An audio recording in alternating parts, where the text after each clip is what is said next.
हुकूमती मुज़ाकराती कमेटी के तर्जुमान इरफान सिद्दीकी PTI से मुज़ाकरात की कामयाबी के लिए पुरुम्मीद हैं।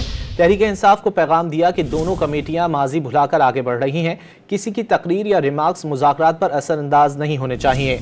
वज़ीर इत्तलात अताउल्लाह तारड़ ने खैबर पख्तूनख्वा में 10 माह में इंतहा की करप्शन का दावा करते हुए वाइट पेपर जारी कर दिया।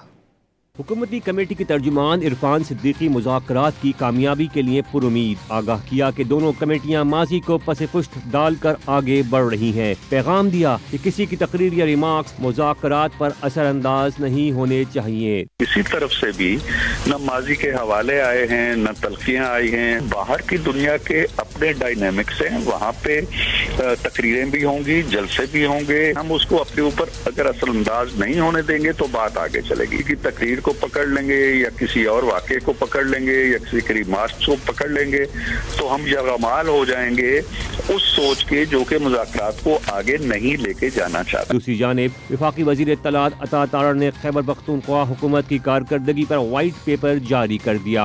दावा किया कि खैबर पख्तूनख्वा में 10 माह में इंतहा की करप्शन देखने में आई। ये जो मिस गवर्नेंस है, जो करप्शन है, आपके बाकी सारे मामलात हैं, फाइनेंशियल करप्शन, फाइनेंशियल मिसमैनेजमेंट, आपके बाकी स्कैंडल्स, आपकी एजुकेशन, हेल्थ सेक्टर में बेज़ाब्तियां, इसका कोई जवाब नहीं है आपके पास। अता तारड़ ने शिकवा किया कि जब कुरम को सूबाई हुकूमत की सबसे ज्यादा जरूरत थी तो वजीर आला विफाक पर हमला आवर थे। दावा किया कि PTI तालिबान को वापस लेकर आई।